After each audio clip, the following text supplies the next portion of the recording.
Kegiatan membaca dan menulis sudah sering dilakukan oleh setiap orang. Namun, rupanya masih banyak masyarakat Indonesia yang belum memahami betul bagaimana cara menulis kata dan kalimat yang benar. Berikut kaidah penggunaan kata sesuai dengan pedoman umum ejaan bahasa Indonesia. Kata dasar. Kata dasar adalah unit terkecil dari bentuk kata bermakna yang belum mendapat pengimbuhan apapun, baik itu awalan, akhiran, sisipan, dan awalan akhiran. Contohnya yaitu, lagu itu sangat bagus, saya pergi ke sekolah, kantor pajak penuh sesak. Kata berimbuhan. Kata berimbuhan merupakan bentuk kata yang sudah mendapat pengimbuhan, baik itu awalan, akhiran, sisipan, dan awalan akhiran.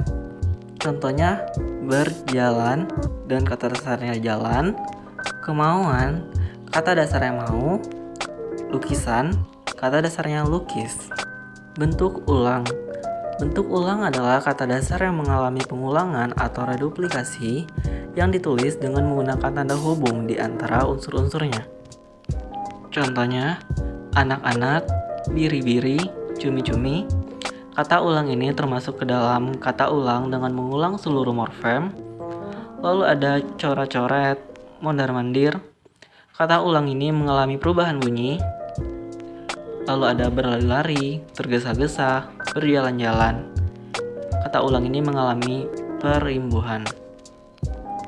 Kata depan. Kata depan adalah kata yang merangkaikan kata-kata atau bagian kalimat dan biasanya diikuti oleh nomina atau pronomina. Kata depan ini ada di, ke, dan dari yang ditulis dengan terpisah dari kata yang mengikutinya, kecuali di dalam gabungan kata yang sudah lazim dianggap sebagai satu kata seperti kepada dan daripada. Contohnya yaitu, kain itu disimpan di dalam lemari, mari kita berangkat ke kantor, cincin itu terbuat dari emas. Singkatan dan akronim. Singkatan adalah hasil menyingkat yang berupa huruf atau gabungan huruf, sedangkan akronim adalah gabungan huruf, suku kata, atau bagian kata lainnya yang ditulis dan dilafalkan sebagai kata yang wajar.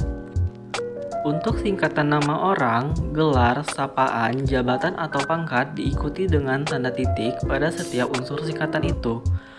Contohnya Haji Hamid, Magister Sains, Saudara.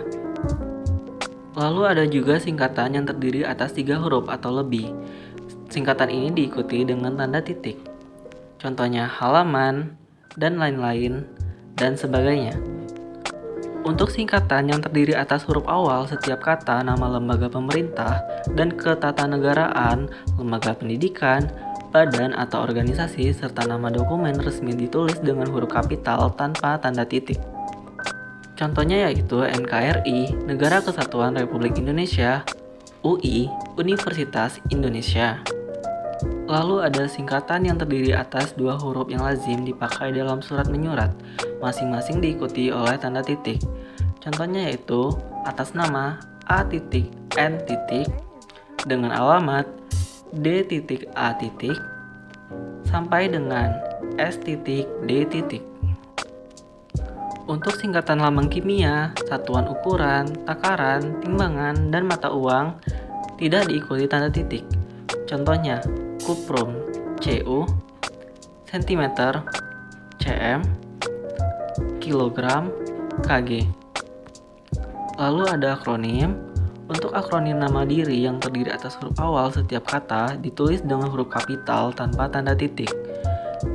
Contohnya yaitu LIPI, Lembaga Ilmu Pengetahuan Indonesia, BIN, Badan Intelijen Negara. Untuk akronim nama diri yang berupa gabungan suku kata atau gabungan huruf dan suku kata dari deret kata ditulis dengan huruf awal kapital. Contohnya Bappenas, Badan Perencanaan Pembangunan Nasional, KOANI, Kongres Wanita Indonesia. Untuk akronim bukan nama diri yang berupa gabungan huruf awal dan suku kata atau gabungan suku kata ditulis dengan huruf kecil. Contohnya Puskesmas, Pusat Kesehatan Masyarakat, Iptek, Ilmu Pengetahuan dan Teknologi. Angka dan bilangan. Angka adalah lambang bilangan, sedangkan bilangan dapat dinyatakan dengan angka atau kata. Penulisan untuk angka dan bilangan bergantung pada konteks kalimatnya. Bilangan dalam teks yang dinyatakan dengan satu atau dua kata dapat ditulis dengan huruf, kecuali jika dipakai secara berurutan seperti dalam perincian. Contoh kalimatnya yaitu, koleksi perpustakaan itu lebih dari 1 juta buku. Ini ditulis dengan menggunakan huruf. Di antara 72 anggota yang hadir, 52 orang setuju, 15 orang tidak setuju, dan 5 orang abstain. Ini menggunakan angka. Untuk bilangan pada awal kalimat ditulis dengan huruf. Untuk angka yang menunjukkan bilangan besar dapat ditulis sebagian dengan huruf supaya lebih mudah dibaca. Untuk menyatakan ukuran panjang, berat, luas, isi, dan waktu serta nilai uang dipakai angka. Untuk penulisan bilangan yang dilambangkan dengan angka dan diikuti huruf dipakai tanda buka tutup kurung yang di dalamnya ada huruf. Lalu ada penulisan angka yang mendapat akhiran an yang dipakai dengan menggunakan tanda hubung. Nah, itulah beberapa kaidah penggunaan kata menurut Pedoman Umum Ejaan Bahasa Indonesia. Semoga video ini dapat bermanfaat bagi kalian semua. Saya akhiri, sekian dan terima kasih. Sampai jumpa di video berikutnya.